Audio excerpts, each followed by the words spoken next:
হাত্তা ইম্মা আও আম বাদলা লাকিন। যারা নাহমি ক্লাসে পড়ে তারা ওইগুলো জানে। আমার বন্ধু এখানে ওয়াও আসছে লিল জামঈ, কোন জিনিসকে একত্র করে দেওয়ার জন্য ওয়াও ব্যবহার হয়। ফালিল ফাউরি সুম্মা লিতারাহি, এক একটা এক এক অর্থে ওয়াও যে অর্থে আসবে সে অর্থে আপনাকে আল্লাহর কোরআনকে গ্রহণ করতে হবে। ক্বালু সামিনা ওয়া তানা। আপনাদেরকে আমি জিজ্ঞাসা করতে চাই, কোরআন যখন রাসূলের উপরে নাজিল হয়েছে, রাসূলের মুখ থেকে শোনার আগে আবু বকর ওমর উসমান কি শুনেছে কোরআন? কোনদিন। কিন্তু রাসূল যখন বললেন তখন তারা শোনার সাথে সাথে কি বললেন? সামিনা ওয়া তানা, শুনলাম এবং মানলাম। মানতে এক সেকেন্ডও দেরি করা যাবে না, সাথে সাথে মানলাম। শুনবেন সকালে, মানবেন বিকালে, এই সুযোগ নাই।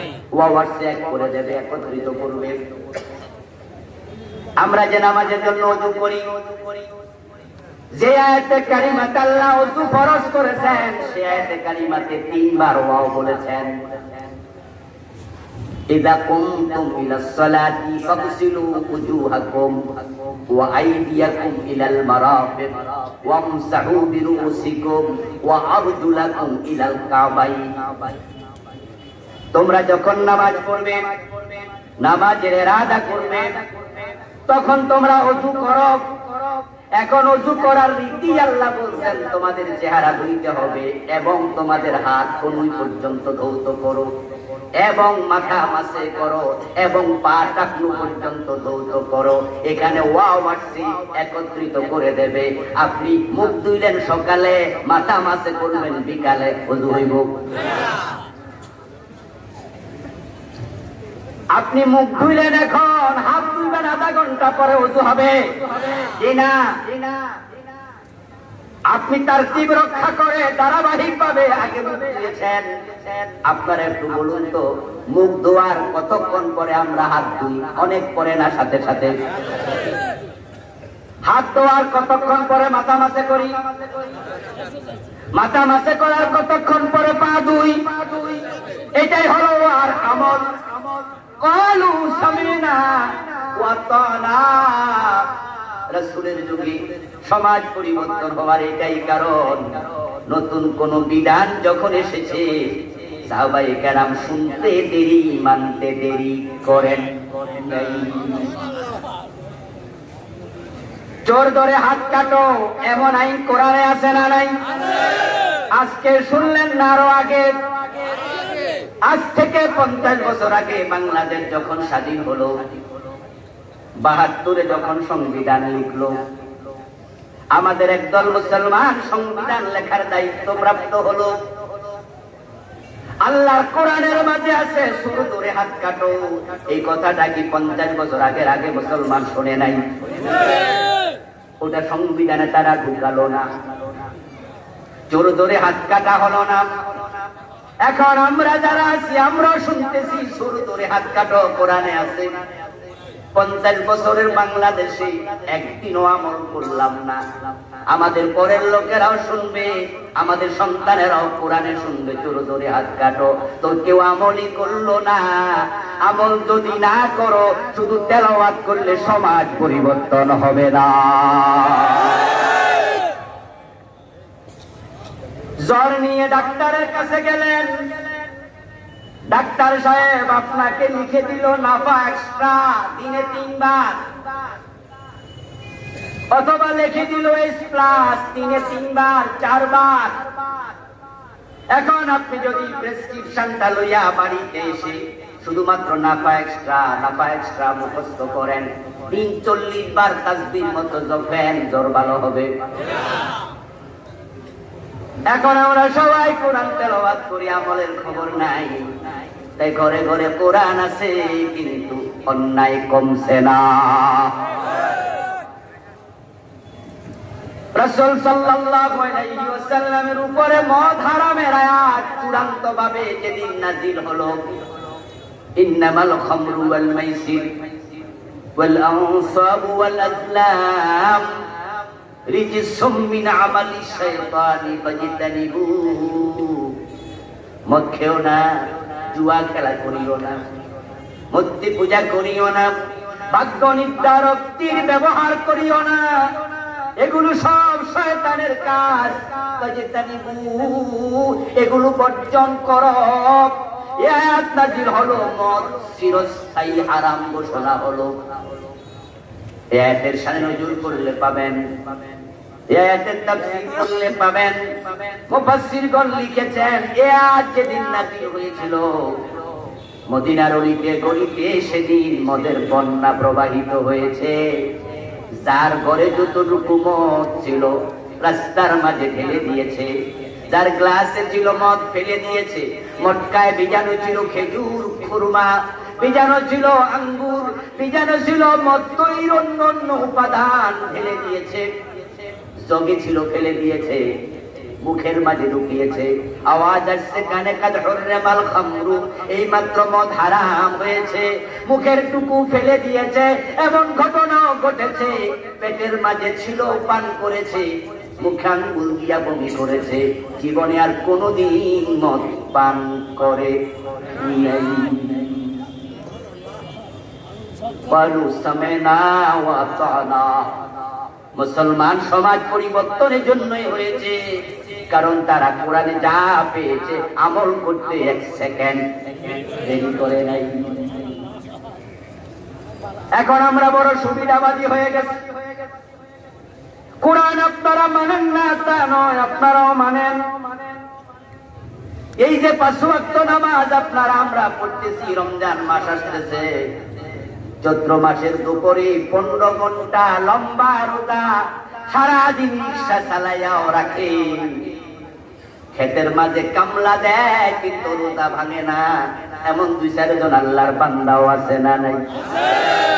আপনারা রোজা রাখবেন, কোরআনে রোজার কথা আছে, তা আপনি রোজা রাখতেছেন, নামাজের কথা আছে, নামাজ আপনি পড়তেছেন, কোরআন আপনিও মানেন, মানেন না তা নয়, কিন্তু সাহাবাদের মতো মানেন না।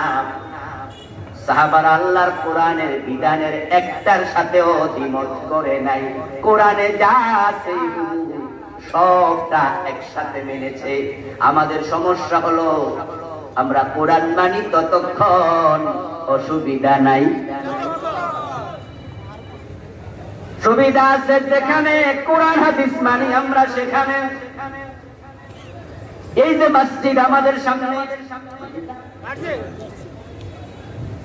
আপনারা মেহেরবানি করে বলুন তো, যখন মসজিদে আমরা ঢুকি সবাই কোন পা দিয়ে ঢুকি? বের হই কোন পা দিয়ে? কারো দ্বিমত আছে? রাসূলের সুন্নাহ আপনি মানছেন, কে বলে মানেন না? আল্লাহু আকবার বলে নামাজ শুরু, সালাম ফিরিয়ে নামাজ শেষ। ইমাম যদি মাগরিবের ফরজে 3 রাকাতের জায়গায় 2 রাকাত করে সালাম ফিরায়, আমরা সালাম ফিরাবো না লোকমা দেব? যদি ইমাম বাপ হতো, ছেলে মুক্তাদি হতো, বাবা যদি 2 রাকাতে সালাম ফিরায় মাগরিবে, ছেলে সালাম ফিরাবে না লোকমা দেবে? ছেলে বাবারেও ছাড় দেবে না। আমার রাসূল মাগরিব 3 রাকাত করেছেন, আমি 2 রাকাত করে সালাম ফিরালে বাবা তোমার সাথে নাই, আমিও লোকমা দেব। এই যে আমরা ইসলাম মানি আলহামদুলিল্লাহ, কিন্তু ঝামেলাটা একটু দেখেন, যেই মুসলমানেরা মসজিদে আল্লাহ এবং রাসূল ছাড়া কাউকে মানে না, ওই মুসলমানের সন্তান যখন বিচারক হয়ে আদালতের চেয়ারে বসে, আল্লাহর আইনে রাসূলের আইনে একটার মামলা রায়ও দেয় না। সে মসজিদে ঢোকার পরে আল্লাহর পুরা গোলাম, কোন ব্যাপারে আল্লাহ রাসূলের আইনের বাইরে যায় না। কিন্তু এই লোকটাই যখন আবার ব্যবসা করতে যায়, তখন ওজনে কম দেয়, মালে ভেজাল দেয়, আল্লাহ এবং রাসূলের সিস্টেমে ব্যবসা করে না। যেই মসজিদে ডান হাত কোথায় বাঁধবে, বুকের উপর না নাভির নিচে, তা নিয়ে ঝগড়া করে। ওই মুসল্লিতে যখন ছেলে বিয়ে দেয়, মেয়ে বিয়ে দেয়, এমন অনুষ্ঠান করে হিন্দু না মুসলমানের বিয়ে পূজার কোনো উপায় থাকে। আমরা ইসলাম মানতেছি সুবিধা মতো, কোরআন আমরা মানতেছি কিছু কিছু। এই কিছু কিছু মানার কারণে সমাজে আজকে শান্তি নাই, নিরাপত্তা নাই। মুসলমান, যতদিন তোমরা পুরা কোরআন ফলো করেছ, মুসলমানের সম্মান আল্লাহ এমন বাড়াইছে, অর্ধ পৃথিবী মুসলমানরাই শাসন করেছে। মুসলমান ছিল যেখানে, বিজয় তাদের পায়ে চুমো দিয়েছে সেখানে। সমাজ পরিবর্তন আজ হবে যদি এই কোরআনের কাছে আমরা ফিরে আসি। রাসূল সাল্লাল্লাহু আলাইহি ওয়াসাল্লামের বয়স ছিল 17 বছর। 17 বছর বয়সে সমাজকে অধঃপতনে দেখে যুবক বয়সীদেরকে, সমবয়সীদেরকে সাথে নিয়ে তাগড়া যুবক মুহাম্মদ ইবনে আব্দুল্লাহ সমাজ পরিবর্তনের চিন্তা মাথায় নিয়ে একটা সংগঠন তৈরি করলেন, নাম দিলেন হিলফুল ফুজুল। ওই হিলফুল ফুজুল সংগঠন বানায়া মানুষের বাড়িতে বাড়িতে গিয়া সমন্বিত প্রয়াসে সমাজ পরিবর্তনের জন্য দাওয়াত দিতে থাকলেন। চুরি করো না, ডাকাতি করো না, হত্যা দর্শন খুনাখুনি করো না। দাওয়াত দিতে দিতে বিশ্ব নবীর বয়স হয়ে গেল 40। শুরু করলেন 17 বছর বয়সে, দীর্ঘ 23 বছর চলে গেল। পিছনে ফিরে তাকায়া দেখেন একটা চোর ও চুরি ছাড়ে নাই, ডাকাত ডাকাতি ছাড়ে নাই, মদ পানকারী মদ পান ছাড়ে নাই। ধ্যানে বসে গেলেন, চিন্তায় মগ্ন হলেন কেমনে সমাজ পরিবর্তন করা যায়। উত্তম চিন্তার জন্য, ধ্যানের জন্য নীরব পরিবেশ অনুকূল। তাই মক্কা থেকে 2.5-3 মাইল দূরে জাবালে নূর পাহাড়ের গুহায় উঠলেন। চূড়াতে গুহা আছে, গারে হেরা। ওখানে বসে চিন্তা ভাবনা শুরু করলেন। জিবরিল হাজির হয়ে গেল। ইকরা বিসমি রাব্বিকাল্লাযী খালাক, কোরআন নাযিল শুরু হলো। ও নবী, সমাজ পরিবর্তনের চিন্তা করলেন, চেষ্টা করলেন, 23 বছর লাগাতার মানুষকে বুঝালেন, লাভ হয় নাই। এখন আমি কোরআন পাঠায়া দিলাম, কিতাবুন আনজালনাহু ইলাইকা লিতুখরিজান নাসা মিনাজ যুলুমাতি ইলান নূর। এখন কোরআনে আমি যা বলি তার আলোকে পরিবর্তনের চেষ্টা করেন। রাসূল শুরু করে দিলেন আবার দাওয়াত দিতে দিতে হয়ে গেল 63। শুরু করলেন 17 বছর বয়সে, 40 বছর পর্যন্ত 23 বছর চেষ্টা করলেন, পরিবর্তন আসলো না। আবার 40-এ শুরু করলেন, 63-তে মরে গেলেন, ইন্তেকাল করলেন। আবার 23 বছর দিয়ে চেষ্টা করলেন, জবাব দিন প্রিয় ভাইয়েরা, পরের 23 বছরে তিনি সফল না ব্যর্থ?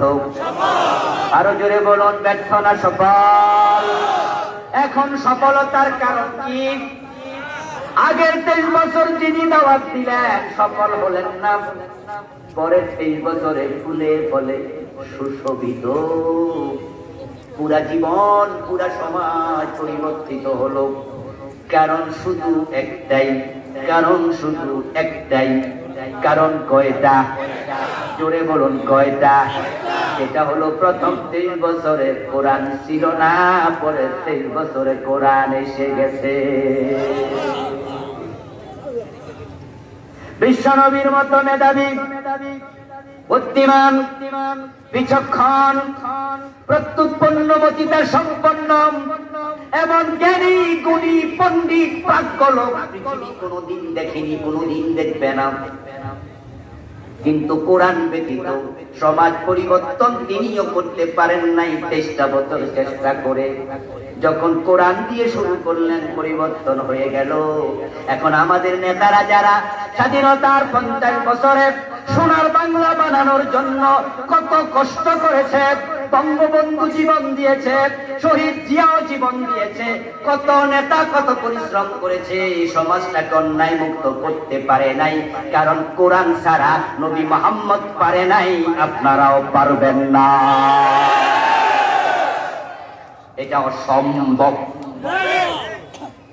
এটা অসম্ভব। যদি আমরা সত্যি সমাজটাকে অন্যায় মুক্ত দেখতে চাই, তাহলে আপনাকে কোরআনের আইনের কাছে যেতেই কোনো কথা নাই। কোরআনের বাইরে মানুষের বানানো নীতি দিয়া, আইন দিয়া কখনো অন্যায় রোধ করা যাবে না। আমার ভাইয়েরা, আমাদের এলাকার মেম্বার সাহেব, চেয়ারম্যান সাহেব, উপজেলার চেয়ারম্যান, মাননীয় এমপি, দেশের মন্ত্রী, পুলিশ, র্যাব, বিজিবি, পিরিয়াদ, সেনাবাহিনী, পুরা সমাজ, ইমাম, মুয়াজ্জিন, মুসল্লি, পীর, মুরিদ, খতিব, বক্তা, শ্রোতা, আমরা দেশের শতকরা আমি বলতে পারবো 60 থেকে 70% মানুষ মাদকের পক্ষে না বিপক্ষে? আরে ভাই, এই দেশে মদ খায় কয়জনের? এই গ্রামের নাম কি? ডুমুরিয়া। এখানে মানুষ যদি থাকে 1000, মদ পান করে কতজনে বলুন তো? কয়জনে? 2 জন, 4 জন, 5 জন। আপনাদের এই থানার নাম কি? রামগঞ্জ। মানুষ যদি থাকে 5 লাখ, মদ পান করবে 200 জন, 500 জন, এর চেয়ে বেশি নয়। পার্সেন্টেজ আলহামদুলিল্লাহ মাদক সেবী এখনো 1-2%, 5% এর বেশি হবে না। আমরা 95% মাদক বিরোধী, তারপর লক্ষ লক্ষ ফির ইয়াবা কেন ঢোকে? একটাই কারণ, ইসলামের আইন কায়েম হয় নাই।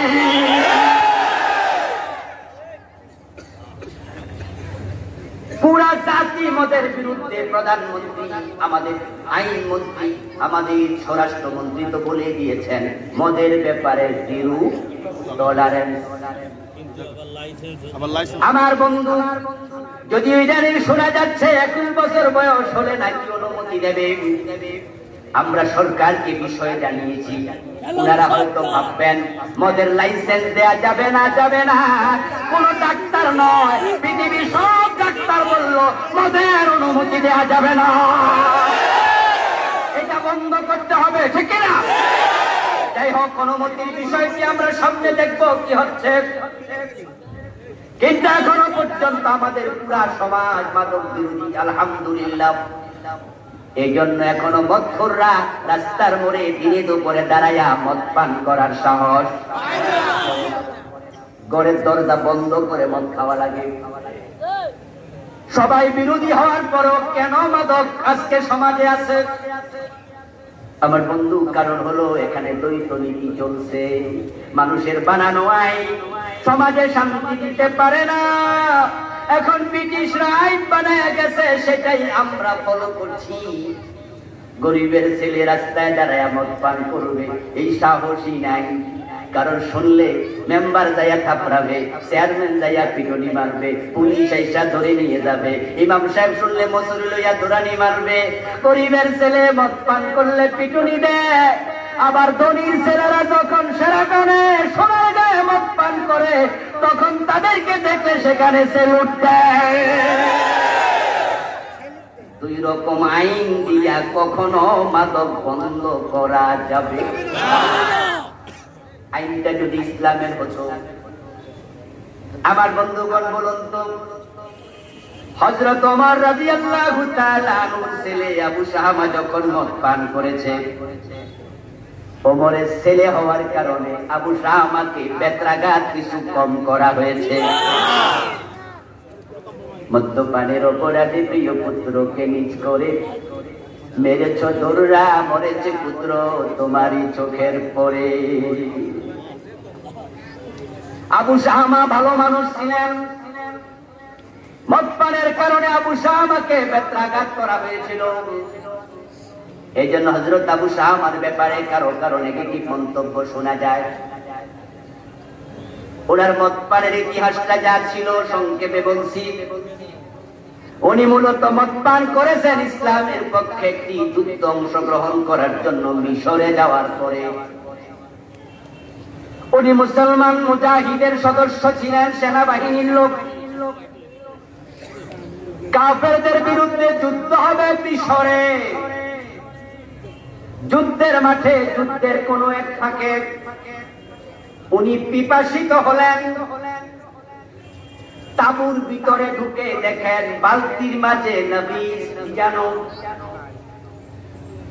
আদা পাকা আদা কাঁচা খেজুর পানিতে ভিজিয়ে রাখলে একটু হালকা লালিমা তৈরি হয়, একটু মিঠা মিঠা লাগে, খেতে অনেকটা শরবতের মতো।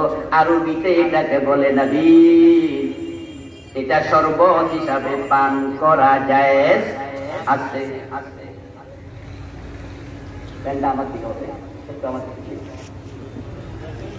গরমকাল তো এই মাঝে নবীজ পান করা জায়েজ, কথা বলে না জায়েজ। আজকের যুগও জায়েজ, কিন্তু মদ পান করা হারাম। ওই নবীজ যদি বেশি দিন ভিজানো থাকে, 5 দিন 7 দিন 10 দিন, তখন এই নবীজটা আস্তে আস্তে করে মাদক হয়ে যায়। হাত্তা গালা ওয়াস্তাদ্দা ফাসারা খামরা ফাশরবুহু হারামুন ওয়ালাউ কানাত ফাতরাতান। যখন 2 দিন 3 দিন 5 দিন 7 দিন 10 দিন বেশি দিন ভিজানো থাকবে, ওই নবীজের মাঝে ঝোঁস উঠবে, ফেনা তৈরি হবে, আস্তে আস্তে গাঢ় হয়ে যাবে। এবার এটা পান করলে আকল থেকে যাবে, এটার নাম মাদক। 1 ফোঁটা পান করাও আর জায়েজ নাই। যুদ্ধের পাখে তিনি ঢুকলেন তাঁবুতে, পিপাসায় কাতর মানুষ। এখন বালতির মাঝে খেজুর ভিজানো। উনি তাকিয়ে দেখেছেন, দেখে মনে করছেন এটা বুঝি নবীজ। তাই টক টক করে একটু পান করে ফেললেন। এটা যে মাদক হয়ে গেছে তিনি বুঝতে পারেন নাই। এই হলো মদ পানের ইতিহাস। আপনি মনে করবেন না ওমরের ছেলে খারাপ মানুষ, মদ খাইছে। উনি বুঝতে পারেন না এটা যে মাদক। এখন এবার বলুন তো, না বুঝতে বিষ খাইলে সমস্যা আছে না নাই? তো না বুঝে মদ খাইয়া তো মাতলামি করে। এবার মদ খাওয়ার পরে তিনি এবার মাতলামি করতেছে, হেলি ডুলে কথা বলে, মদ খোররা যেমন করে। মুসলমান মুজাহিদরা তো আশ্চর্য হলো, আরে ওমরের ছেলে আবু সাহামা, ঘটনা কি? মদ খাইছে নাকি? কথাবার্তা রাগামাতা নাই। মদ খাইয়া বড় মা ডাকে, আছেন এমন ঘটনা আছে। বলে কি কর, আবার মারে কি কর, মদ খাইয়া নিজের মেয়ের গায়ে হাত দিছে, এমন ঘটনা। এই জন্য মাদককে বলা হয় সকল পাপের মা, উম্মুল ফাহশা। আবু সাহামা মাতলামি করছে, লোকজন বুঝে ফেলে সে মদ পান করেছে। কয়েক ঘন্টা যাওয়ার পরে আবার মাদকের আসর নাই, আবু সাহামা স্বাভাবিক হয়ে গেছে। এবার লোকজন বলতেছে, আবু সাহামা যুদ্ধের মাঠে এসে করছো কি?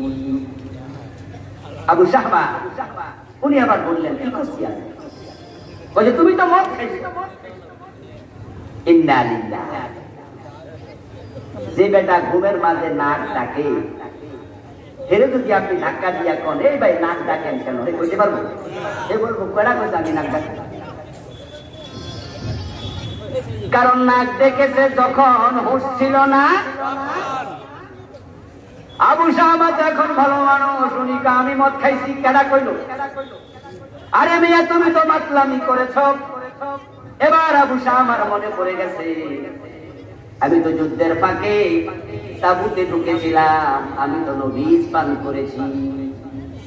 লোকজন বলে নবীজ না, এটা মদ হয়ে গেছে, তুমি হয়তো বোঝো নাই। যুদ্ধ শেষ হয়ে গেল।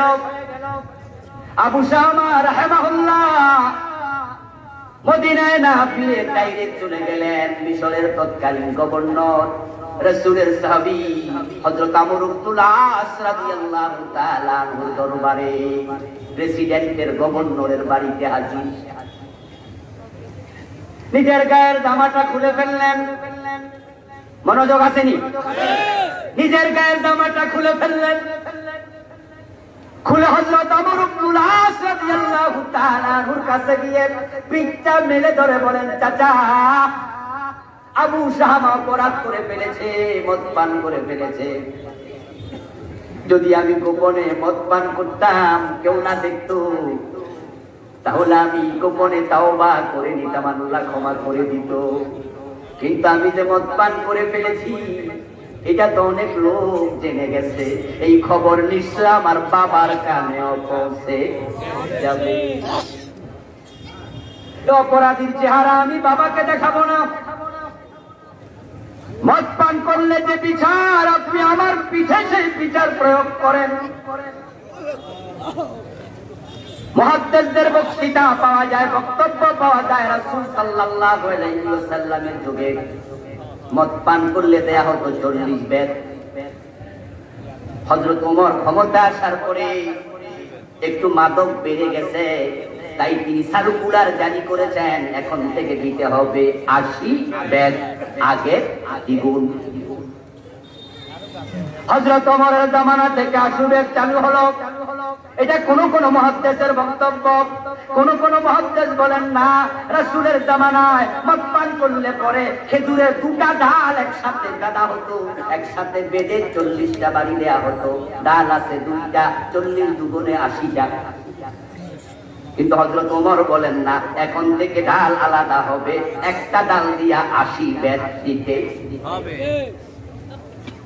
আমর ইবনুল আস রাদিয়াল্লাহু তাআলা হাতে ডাল নিলেন, লাঠি নিলেন, আবু শামাকে 80টা বেত দিলেন। আবু শামা মদিনায় ফিরে গেলেন। 1 কান 2 কান 3 কান থেকে মেসেজ চলে গেল ওমরের কানে, আবু শামা ওমরের ছেলে যুদ্ধের মাঠে মদ পান করেছে। মদিনায় পৌঁছার সাথে সাথে হযরত ওমর আবু শামাকে ডাকলেন, আবু শামা, যুদ্ধের মাঠে গিয়ে শুনেছি মদ পান করেছো, ব্যাপারটা কি সত্য? আবু শামা গায়ের জামাটা খুললেন, হযরত ওমরের দিকে নিজের পিঠটা দেখায় বলেন, বাবা, অন্যায় করেছি, অপরাধের শাস্তি নিজের পিঠে বহন করে এনেছি, তাকায়া দেখো। হযরত ওমর দেখে খুশি হলেন। হযরত ওমর বললেন, মা বাবাটা ভালো করেছি, বাহ বাহ, ভালো কাজ করেছিস, কিন্তু বলতো আমি তো সার্কুলার করেছি 80 বেত, আমার ইবনুল আস তোরে বেত কয়টা দিছে এটা একটু খবর দে। আবার সার্কুলার মানছে কিনা শুনি। আবু শামা জবাব দেন, বাবা 80 বেতের একটাও কম নেই। হযরত ওমর শুনে বললেন, দারুন, আবু শামা আমর ইবনুল আস তার খলিফার কথা মেনেছে, কিন্তু তোরে পিটাইছে, আমি তোর কথা শুনে বিশ্বাস সবটা করতে পারছি না, আমাকে একজন সাক্ষী একটু আইনা দে। আবু শামা জবাব দেয়, বাবা সাক্ষী পাবো কই? চাচা আমর ইবনুল আস আমারে যখন পিটাইছে তখন তো ঘরের দরজা বন্ধ করে পিটাইছে, সেখানে উনি আর আমি ছাড়া তৃতীয় কেউ ছিল না। হযরত ওমর সাথে সাথে বললেন, ইন্না লিল্লাহ ইন্না লিল্লাহ। আবু শামা আমর ইবনুল আস এটা কি করলো, কি করলো? আবু শামা তো আল্লাহ আইনের মাঝে পরিবর্তন করে দিল। দেরি করলেন না, সাথে সাথে চিঠি লিখলেন, আমর ইবনুল আস মদিনায় আসো তাড়াতাড়ি। আমর ইবনুল আস রাদিয়াল্লাহু তাআলা রাসূলের সাহাবী, ডাইরেক্ট দৌড় মারলেন, ঘোড়া নিয়ে মদিনায় চলে আসলেন। হযরত ওমর আবু শামার সামনে দাঁড় করে বলতে, আমর ইবনুল আস, আবু শামা যা বলেছে তা কি সত্য? তুমি নাকি ঘরের দরজা বন্ধ করে শাস্তি দিয়েছো? আমর ইবনুল আস বলে, হুজুর ঠিক বলেছে। হযরত ওমর সূরা নূর থেকে শোনালেন, আল্লাহ কোরআনে হুদুদ কায়েমের জন্য বিধান দিয়েছে, ওয়ালিয়াশহাদ আযাবাহুমা তাইফাতুম মিনাল মুমিনিন। আওয়াজ দিয়ে বলেন সুবহানাল্লাহ। সূরা নূরে আল্লাহ বলে, যখন কেউ জিনা করবে ওই জেনাকারিনী তাদেরকে পিটাইবা, 100 বেত দিবা। ওই শাস্তি যখন দিবা তখন একদল মুমিনের সামনে দিবা, লুকাইয়া শাস্তি দেয়া যাবে না। শাস্তি দেখে শাস্তি পাইয়া অপরাধী অপরাধ ছেড়ে দেবে, আর শাস্তির ধরন দেখে অন্যরা ভয়ে অপরাধ করবে না। এগুলো আল্লাহর বিধান, প্রকাশ্যে শাস্তি দিতে হয়। তুমি ঘরের দরজা বন্ধ করলা, এই অধিকার তোমারে কে দিল? আমর ইবনে আস বললেন। আমর ইবনে আস রাদিয়াল্লাহু তাআলা আনহু বললেন, আমিরুল মুমিনিন, আমি আমার গভর্নরের দায়িত্ব পালনকালে যত হুদুদ কায়েম করেছি আমি কোনটাই গোপনে করি নাই, মানুষের সামনে করেছি। কিন্তু ওমরের ছেলে, আপনার ছেলেরে মানুষের সামনে কেমনে পিটাই? আপনার মান সম্মান যাবে, মানুষ বলবে ওমরের ছেলেরে পিটাচ্ছে। আপনার গায়রতের দিকে তাকাইয়া, ব্যক্তিত্বের দিকে তাকাইয়া আমি ঘরের দরজা বন্ধ করে পিটাইছি। আল্লাহর কসম দিয়ে বলছি, 80 বেতের একটাও কম দেই নাই। হযরত ওমর বললেন, বুঝেছি, কিন্তু তোমার যুক্তি আল্লাহর কাছে খাটবে না। অপরাধী কোনো পিতৃ পরিচয় থাকে না, অপরাধী যে প্রকাশ্যে পিটাতে হবে, তোমার বিচার বাকি আবার 80 বেত দিতে হবে। আবু শাহামাকে আবার 80 বেত দেয়া হলো। কোন ঐতিহাসিক বলেন, পরবর্তী 80 বেতটা গাত আবু শাহামা সহ্য করতে পারেন নাই। 15 দিনের ব্যবধানে তিনি মরে গেলেন।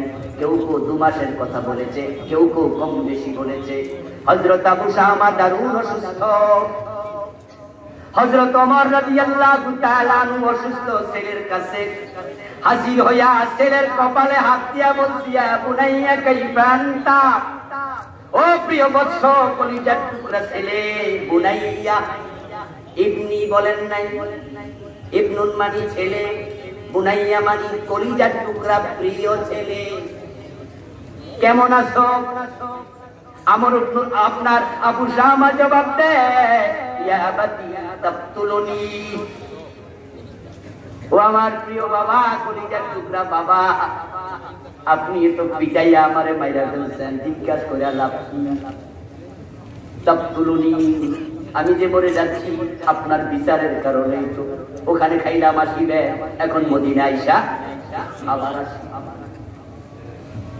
হযরত ওমর তখন জবাব বলে দিলেন, লা কাইতা রাব্বাক ফাখবিরহু ফাইন্না উমারা আকামানিল হাত্তা।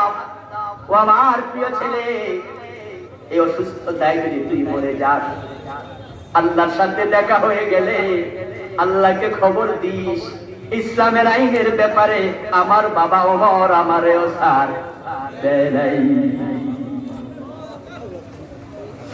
আজকে যদি আমরা বাংলাদেশের মানুষ বন্ধ করতে চাই, প্রেসিডেন্টের ছেলে হোক, প্রধানমন্ত্রীর ছেলে হোক, মন্ত্রী এমপি যার ছেলে হোক, 80 বেতের আইন চালু করে দাও, আমি গ্যারান্টি দিয়ে বলবো 6 মাসের ব্যবধানে বাংলাদেশে মদখোর পাওয়া যাবে না।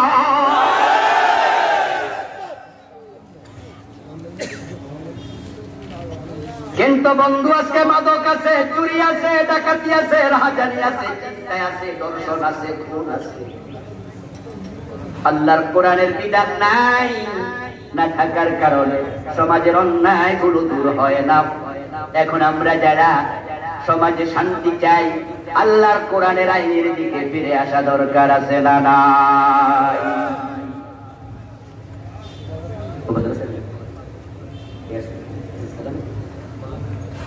সম্মানিত প্রধান মেহমান এসেছেন, আমরা দোয়া করছি। মুহতারাম মিজানুর রহমান সাহেব এসেছেন, আমরা স্বাগত জানাই। দোয়া করি আল্লাহ ভাইকে দ্বীনের জন্য কবুল করুন, ভাইয়ের নেক হায়াত আল্লাহ দারাজ করুন, দেশ জাতি ইসলামের বড় খাদেম বানায়া দেন।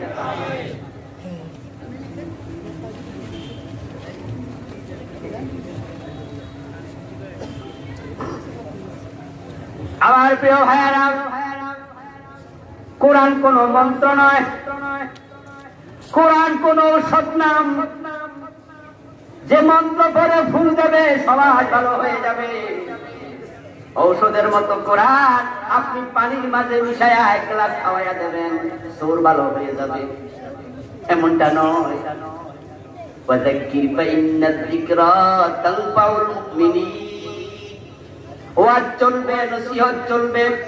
যারা মুমিন ঈমানওয়ালা কোরআনের কথা শুনলে তাদের ঈমান বেড়ে যাবে। কিন্তু যারা কোরআন থেকে হেদায়েত নিতে রাজি নাই, তাদেরকে নবী মুহাম্মদ ডেকে এনে ওয়াজ করলো, তারা হেদায়েত পাবে না। আবু জাহেল কি রাসূল ওয়াজ করে নাই? আবু তালেবকে কোরআন পড়ে শোনায় নাই? হেদায়েত নিয়েছে, মানসিকতাই ছিল না। এই জন্য আল্লাহ শুধু ওয়াজের মাঝে সীমাবদ্ধ রাখেন নাই, তিনি বলছেন চুরি করো না, রাসূলকে বলে দিয়েছেন বায়াত নেন, উম্মতকে বলে দেন আমি চুরি করব না। আবার আয়াত নাযিল করেছেন চুরি করলে হাত কেটে দিতে হবে। চোরে শোনে না ধর্মের কাহিনী, তাই যদি চুরি বন্ধ করতে চান হাত কাটার আইনও প্রয়োগ করা লাগবে। এখন আপনারা যারা আমার সামনে আছেন, মসজিদে যখন যান তখন আল্লাহর আইন মানেন, কিন্তু সে আপনি আদালতে আর মানেন না, সে আপনি ব্যক্তিগত জীবনে মানেন না, পারিবারিক জীবনে মানেন না, আপনি আপনার রাজনৈতিক জীবনে মানেন না, অর্থনৈতিক জীবনে মানেন না। আপনি ইসলামের কিছু কিছু মানলেন, বাকিটা আপনি ছেড়ে দিলেন। এখন আপনার ব্যাপারে ইসলামের ফয়সালা কি শুনুন। ইসলামের ফয়সালা হলো সুবিধাবাদ জিন্দাবাদে মুমিন হওয়া যায় না। আপনি মুমিনই হতে পারেন নাই। আপনাদের কাছে আমি একটু জানতে চাই, পূজার জন্য উদাহরণ দিই যেন ভালো করে বোঝা যায়, মনে যেন থাকে। তাই প্রশ্ন করছি, উত্তর দিন। ওযুর ফরজ কয়টা? যারা বলেন না একটু বলুন না কয়টা? মুখ ধুইলেন, হাত ধুইলেন, মাথাও মাসে করলেন, প্রচন্ড শীতের কারণে পা ধুতে করলেন না, ওই ওযু দিয়া নামাজ পড়লে কত পার্সেন্ট হবে? অর্ধেক, আরো কম। তিনটা তো করেছেন, এই তিনটার কারণে নামাজ তো কিছু হইল হইছে, ঠিক না? সব মুসলমানই দেখে ওয়াজ বোঝে, বোঝে না কেনা? আল্লাহ বলেছে চাই ফরজ, তাই ওযু করতে হলে কয়টা মানা লাগবে? তিনটা দিয়ে ওযু হয় না। আপনি যুক্তি দেবেন হুজুর বেশি তো মানছি, একটা আনা বাদ দিচ্ছি। ইসলাম বলবে আল্লাহ তার নির্দেশের মাঝে কোনো ডিসকাউন্ট, তিনি যা বলবেন সেটাই চূড়ান্ত। নামাজ যখন পড়বেন আরকান হাকাম কত ফরজ? আরকান হাকাম 13 ফরজের মাঝে আপনি 12 ফরজ আমল করেছেন, শুধু ওযু করেন নাই। নামাজ কত পার্সেন্ট হয়েছে? রুকু করছেন, সিজদা দিচ্ছেন, কিয়াম করছেন, কেরাত করছেন, কুনুত করছেন, সব করছেন, শুধু ওযুটা করেন নাই। ওই 12 ফরজের দাম এক আনাও নাই। কোরআনে আল্লাহ বলেন সুম্মা তিম্মুস সিয়ামা ইলাল লাইল, ওই তো রোজার মাস আসতেছে, সুবহ সাদেকের সময় রোজা রাখো, শুরু করো, রাত আসা পর্যন্ত, সূর্য ডোবা পর্যন্ত রাখো। এখন আসরের টাইমে একজন রিকশাওয়ালা মসজিদের বড় হুজুরের কাছে গেছে, গিয়ে বলল হুজুর আমি গরিব রিকশাওয়ালা, তামাম দিন রোজা রেখেছি কিন্তু আজকে ইনকাম ভালো হয় নাই। সকাল বেলায় ঘামতে শুরু করেছি, আধা ঘন্টা পর পর গেঞ্জি খুলে এরকম সিপে সিপে ঘাম পালাইছি, 14 ঘন্টা রেখেছি রোজা, 1 ঘন্টা বাকি আছে। আসরের নামাজ পড়েছি, আপনার কাছে ফতোয়ার জন্য এসেছি। আমি যদি এখন ইফতারের অনুমতি পাইতাম, বাকি 1 ঘন্টা রিকশা চালাইলে আরো কিছু ইনকাম হতো, শরীরে গায়ে গতরে বল হতো। কিন্তু এখন যেই টাকা কামাইছি, চাল কিনলে ডাল হবে না, ডাল কিনলে তেল হবে না। এখন আপনি অনুমতি দেন, রোজা তো মোটামুটি 14 ঘন্টা গেছে গা, হুজুর যদি দয়া করে একটু অনুমতি দিয়া দেয়, গরিব মানুষ যাও, 80% সওয়াব তো পাইয়ে গেছো, নয় 20% কাটা যাইব, ইফতার করো, আল্লাহ তো 80% সওয়াব এ ফতোয়ার কারণে দেবে, ঠিক না? দেবে না? 70%? কত দিবে? এখন আমাদের দেশের হুজুররা তো নামাজ রোজা দিয়ে জান্নাতে পাঠায়া দেয়, জিকির আজকার করলে জান্নাতে পাঠায়া দেয়, এই ওয়াজ করে জান্নাত বড় সোজা। কোরআনের কিছু মানো কিছু মানো না, তোমার এই মানার দাম আল্লাহর কাছে কানাও নাই। তুমি মুমিন হতে পারবে না।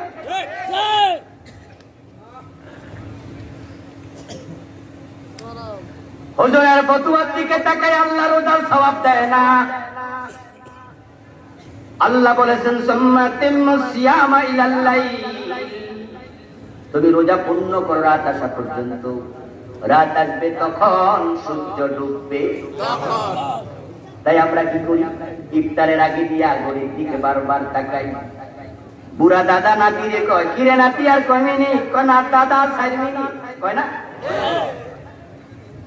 সামনে পানি আছে, বুকে পিপাসা আছে, খায় না।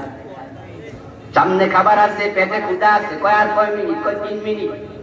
এখন দাদা যদি কয় খাইতে খাইতে তো 3 মিনিট যাইব, গা শুরু কর, খাইব? কেউ খাবে না। এবার আপনাদের কাছে ফতুয়া চাই, ফতুয়া তো আমরা এটাই কিছু আপনারাও দেন।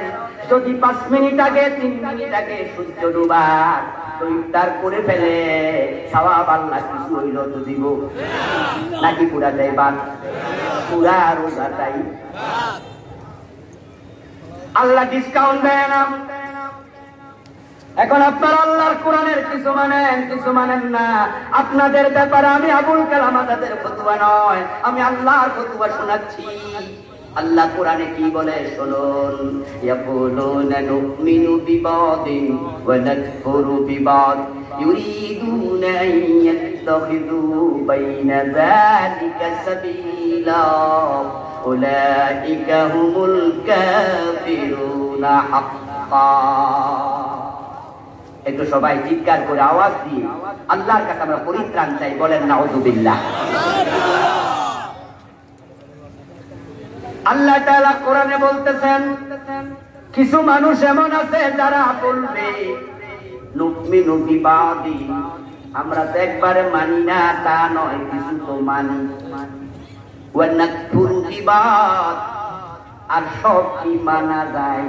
হুজুররা ওয়াজ করে এরা মানুষরা সব কি আর আমরা পারিনি? এমন কথা বলার লোক আছে না নাই? আরে সব কি আর পারি না? আল্লাহ ভালো জানে আপনি এটা বলবেন। তাই তিনি বলে কিছু লোক আছে বলবে কোরআনের কিছু তো মানি, বাকিটা কেন মানেন না? আপনি মসজিদ আল্লাহর সারা কারণে মানেন না। আপনাকে যদি এমপি বানায় সংসদে পাঠায়, মন্ত্রী বানায় মন্ত্রণালয়ে পাঠায়, সচিব বানায় সচিবালয়ে পাঠায়, তখন কোরআন আর হাদিসের আইন কেন মানেন না? হুজুর সব কি আর সব জায়গায় মানা যায়নি? আপনার ব্যাপারে আল্লাহ বলেন উলাইকা হুমুল কাফিরুনা হাক্কা, ওই মানুষগুলো অরিজিনাল কাফের রয়ে গেছে, তারা মুমিন হতে পারে না। মুমিন যদি হতে চান, বিসমিল্লাহর বা থেকে মিনাল জিন্নাতি ওয়ান নাসের সিন পর্যন্ত যত হরফ কোরআনে আছে, যত বিধান আছে, আপনাকে সব একসাথে মানতেই হবে। ফজরের নামাজে গেছে, বাবা যাওয়ার সময় ছেলেকে সাথে নিছে, বয়স হলো তার 11, পরে ক্লাস 4 এ। ছোট্ট বলাকে নামাজের ট্রেনিং দিচ্ছে, বয়স 10 হলে নামাজ পড়তে হবে এমন বিধান আছে না নাই? 7 হলে ট্রেনিং দাও, 10 হলে না পড়লে প্রয়োজনে শাসন করো। 11 বছর বয়সের ছোট বলারে বাবা মসজিদে দিছে শিক্ষা। বাবা সিজদা থেকে উঠে 1 রাকাত পড়ে সিজদা থেকে উঠে তাকায়া দেখে বলাটা নাই। সিজদা দিয়ে উঠে যায়, বলা পাশে ছিল, এখন নাই। বাবার নামাজ শেষ, দৌড় মেরা বাড়ি গেছে, কিরে বলা গেল কই? যাইয়া দেখে কম্বল গাদ দিয়া উঠছে। বাবা রুমে যাইয়া কয়, কিরে ভু কামটা করলি কি? ছেলে কই, বাবা দেশি, তাই 1 রাকাত করে চলে আইছি। বাপে কই এটা কি করলি, 1 রাকাত করলি কি নামাজ হয় না? কই কেন হইব না? 50 নাম্বারের আনসার দিয়ে 33 এমনি পায়। আর 33 পাইলে কি মোটামুটি পাস তো। বাপে বলে ছেলে তোর যুক্তি এখানেও সল, 1 রাকাত পরে সস আর 1 রাকাত বাদ দিছ, 33 না 1 নাম্বারও পুরা জিরু। এবার ছেলে কম্বল পাড়ায় দিয়া পয়সা বাবার কাছে আর্গুমেন্ট করে, বাবা এটা কি কোন আমি বুঝলাম না। আমার স্বাস্থ্য ভাই আব্বা সেটা তো 1 রাকাতও পড়ে নাই, আমি তো 1 রাকাত হইলেও পড়ছি, আল্লাহ তো রহমান, তিনি কিছু বুঝি দিব না। বাবা কয় এখানে যুক্তিও চল, পড়লে 2 রাকাত, না পড়লে বাদ দে, অর্ধেক পইরা নামাজি হওয়া যায় না।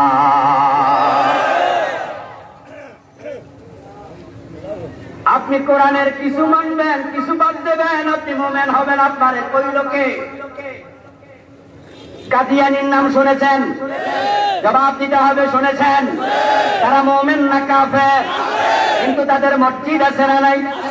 নামাজ আছে না নাই? রোজা রাখে কিনা? দাড়ি টুপি আছে না নাই? দুনিয়ার সব আলেম বলে, হক্কানি আলেমরা বলে কাদিয়ানী ঈমান হারা কাফের। কারণ হলো তারা পবিত্র কোরআন মাজিদের মাত্র 4টা অক্ষর মানে না, খা আলিফ লাম মিম খাতামান নবিয়্যিন। কাদিয়ানী নামাজ মানে, রোজা মানে, হজ মানে, যাকাত মানে, তাসবিহ তাহলিল জিকির আজকার মাসওয়াক পাগড়ি সব এভরিথিং মানে ইল্লা আরবা'তা হুরুফ, কোরআন থেকে 4 অক্ষর মানে না। অর্থাৎ বিশ্ব নবী, শেষ নবী, এটা মানতে রাজি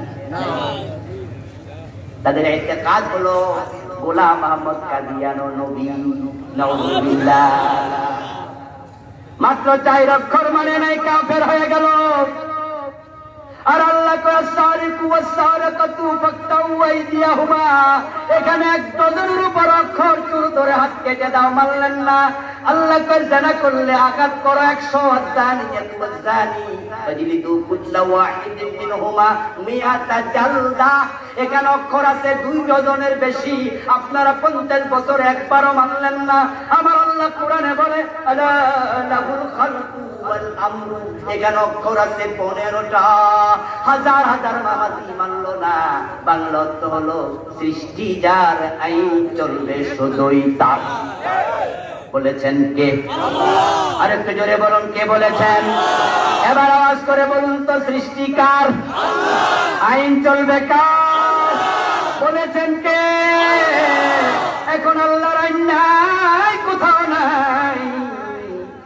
এজন্য হিন্দু, বৌদ্ধ, খ্রিস্টান দায়ী নয়, কারণ তারা সবাই মিলে 10%, আর আমরা কালেমাওয়ালার দাবিদার 90%। এই যে জমিনে আল্লাহর আইন নাই, না থাকার জন্য হাজার হাজার নামাজি দায়ী। আল্লাহর আইন মানতে তারা রাজি হয় নাই, বরং আল্লাহর আইনের কথা বললে তারার চেহারা কালো হয়ে যায়। আল্লাহর আইনের কথা বলার কারণে মৌলবাদী বলে গালিটা দিতেও দেরি করে না।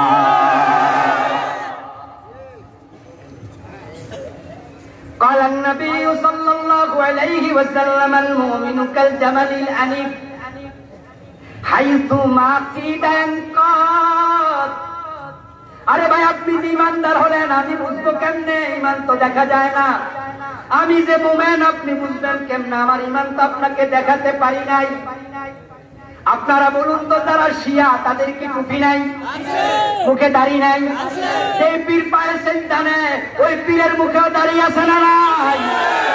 এই যে আমাদের নাঙ্গলকোটে একটা ভণ্ড কয়দিন আগে গ্রেফতার হয়েছে, যেই বেটা গান গাইছে কালেমা কালামো বাই কোনো কিছু দরকার নাই, মরণ কালে দোলবাসী। পুরাটা কইলাম না, কইলে আবার ক্যামেরাওয়ালারা এটা টিকটক বানাইছে। সে বলতে তার মরণ কালে ঢোলবাসি বাজাইও দরবারি গাই, কালেমা কালামে কিছু দরকার নাই, শুধু গৌসে পাকের গুণগীতি গাইল। আচ্ছা, আপনারা বলুন, তোর মুখেও দাঁড়িয়ে আছে না? আমার মায়েরা মুখে দাঁড়িয়ে আছে, পায়ে সেজদারে। পীর ভণ্ড ঈমান হারাম। কাদিয়ানি ঈমান হারা কোরআনের 4 অক্ষর মানেনি, আপনারা ডজন ডজন অক্ষর বাদ দিলেন, ঈমান আছে দাবি করে লাভটা কি? এটা আওয়াজ করে বলুন তো, শয়তান মুমিন না কাফের? হ্যাঁ, ফতোয়া ঠিক আছে, ভয় পাওয়ার কিছু নাই। কোরআনে আল্লাহ বলছে আবা ওয়াস্তাকবারা ওয়া কানা মিনাল কাফিরিন। এবার ফতোয়া দেন, জোরে সরে দেন, শয়তান মুমিন না কাফের? সে আল্লাহর কয়টা আইন মানে নাই? জোরে বলেন কয়টা? মাত্র এক। আল্লাহ বলছে আদমকে সিজদা করো, সে করেছে। ঈমান কি আশ্চর্য হচ্ছে? ইসলাম তো কঠিন মোটেও না, ইসলাম একবারে সোজা। আল্লাহ আপনার কাছে ঠেকা নাই, আল্লাহ আপনার কাছে ঠেকায় পড়ে নাই। কিছু মানবেন, কিছু বাদ দেবেন, আপনাকে জান্নাত দিতে হবে। আল্লাহ ঠেকায় পড়ে নাই, জান্নাত আপনি পাওয়া লাগবে। ঠেকায় আপনি পড়ে আছেন, আল্লাহর জান্নাত পেতে হলে আল্লাহর কাছে পুরা জীবন সঁপে দিতে হবে।